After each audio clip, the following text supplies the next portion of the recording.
Welcome back to Hope After Loss Conversations on Grief. I'm Marilyn Burns.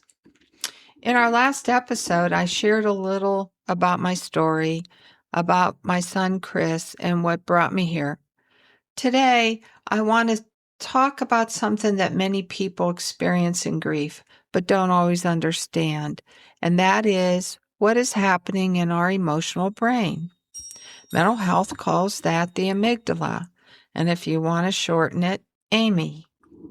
When we experience a profound loss, our brain is not just grieving, it is trying to protect us.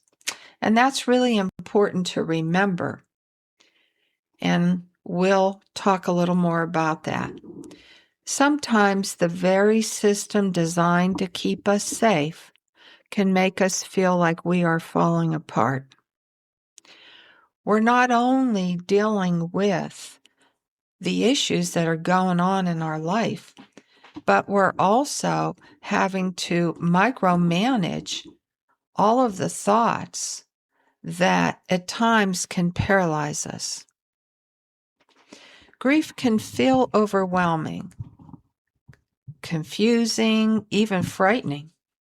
Many people tell me in my practice they feel like they've lost themselves or they are losing themselves.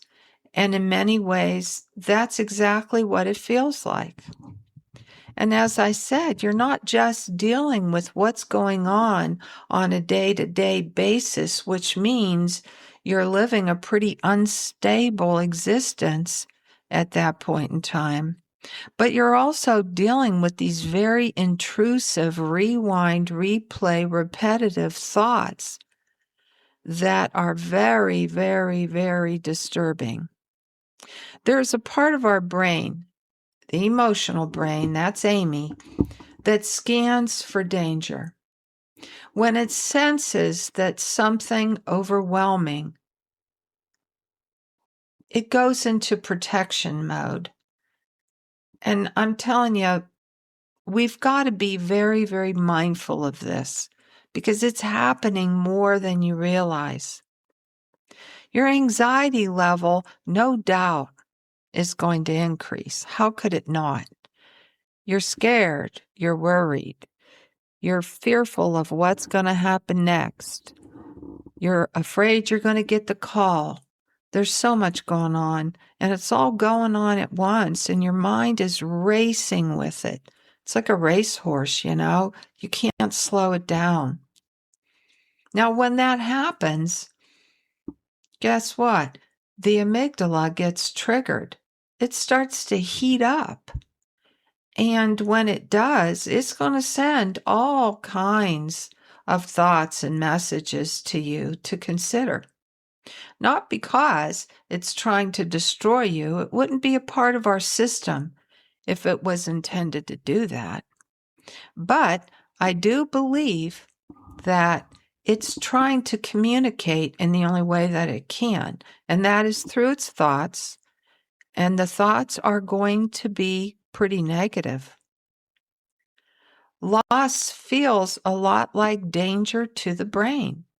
It feels like something is terribly wrong because something deeply meaningful is gone and we're losing control by the minute. At least we feel that way. So when this emotional brain heats up, it sends us all these thoughts, this flooding of thoughts, repetitive thoughts, intrusive thoughts, dark thoughts, thoughts that'll keep us up at night, thoughts that'll get in our way during the day. When we are not very productive, here come the thoughts. When we're trying to be productive, the thoughts will pull us away. This is something that we really need to understand so that we can get some control of the madness. These thoughts are going to say, I can't do this. I won't survive this. This pain will never end. What is wrong with him? Why can't he get control of his life? I should have never had kids. Why did I even get married? It just goes on and on and on. But I want you to hear something, and it's so important. We are not our thoughts. But when we react to them, what happens next? They become real because now the central nervous system has clocked in on them. Now your stomach's upset. Now you have a headache. Now your muscles are tense. Now you have diarrhea. Now you can't remember anything. It just becomes a nightmare. But we have to remember, just to save ourselves, that we are not our thoughts. We are bigger than this. Our thoughts have no idea of knowing, are we truly in danger? They have no sense of timing. And so when we start registering some high levels of anxiety or grief, they will start. And they believe they're coming to our rescue.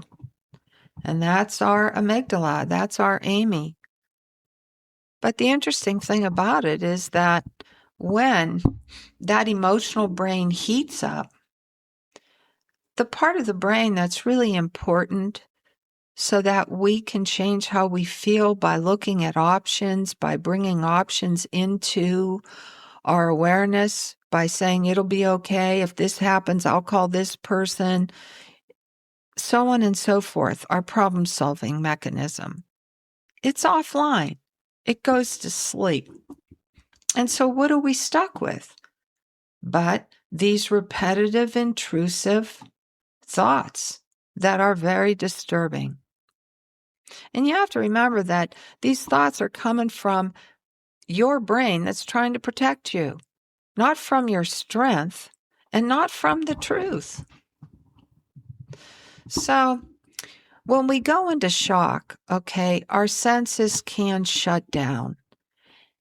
And why? A lot of it is we're listening to these overwhelming thoughts, and we just get paralyzed in the moment.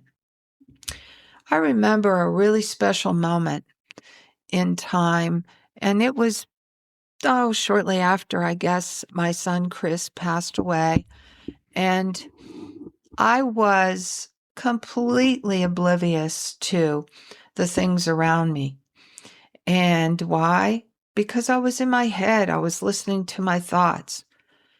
I was grieving heavily, and my brain was trying to help me out. But I remember a moment. I was walking up the stairs in my home, and my son and I lived in this home together at the end of his life. And suddenly, it was the first time ever that I felt the coolness of the carpet under my feet. It was spring. And I just remember walking up a step and feeling it for the first time since I was going through all this trauma. And I looked down at my foot, and there was a footprint because my carpet was thick, but I felt the coolness. And I also felt my foot leave a print, and I could see that my foot left a print. And as I was walking up the steps, I was feeling every sensation below my foot. And actually, it made me cry. It was the first time that I felt like myself, like I was present. And when we are present, we do have everything that we need in order to feel better. And there was a good example. Now, in all reality, I wasn't getting my son back, and there was no changing any of that. But in the moment, I felt the comfort of the coolness of my carpet under my feet. And I realized that I had clocked back into life again, and I couldn't believe it. It really touched me. By the time I got to the top of the steps, I also noticed, just because as you get to the top of my stairs, there's a bathroom right in front. And I noticed the sun coming in the bathroom window. And I thought, wow, it's really a nice day out there. Look at the sun, it's so bright. And I walked over and I looked through the window, and everything looked so vibrant. And I just felt like I was saved from this dark, dark place that I was existing in. If you're listening right now, I want you to pause for just a moment. Because if your sensory system has really shut down, if it's taking a break, maybe you can help to awaken it somehow, if you're willing. But what do you see around you? Look around. And you might want to do a simple exercise like looking around, say you're outside. How many cars are in the driveways? How many are red? How many SUVs can you count? Can you count the kids that are walking? Or how many are on a bike? And what do you hear? Let's try and see if we can awaken that. Can you hear the dogs barking? How about traffic? How about the cars just driving by? How about people talking? How about saws? How about lawn mowers? Listen, there are things going on around you. Try to pay attention to them. Just stop long enough to hear these things. Now let's try to awaken some feelings. What does the air feel like on your skin? Is it cool? Does it feel a little breezy to you? Is it warm? Feel it. Feel it. This is all happening around you. And if you are not aware of these things, you are in your amygdala listening to your thoughts. But your sensory system, your senses, what you hear, what you smell, what you taste, what you see, so on, these can guide you back to yourself. And that's really very reassuring, in my opinion. Grief is not just the loss of someone we love. It's the loss of who we were when they were here. But slowly and gently, we begin to find ourselves again. It does happen. I can assure you. It has happened to me. We're not the same, but we're still whole, and we're still capable of recognizing that there are some very helpful things around us, even though we've experienced a trauma. This food sure can taste good. This rain sure smells good. It sure feels good when it hits my skin. I love the sound of the birds, the kids running, laughing. It's just a neat, neat thing that we have built in. But your thoughts will keep you from realizing this. Your thoughts will pull you away. They will distract you. But you are stronger than those thoughts. And you are not alone. We're all in this together.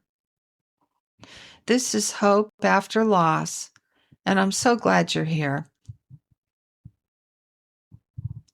I hope to talk to you soon.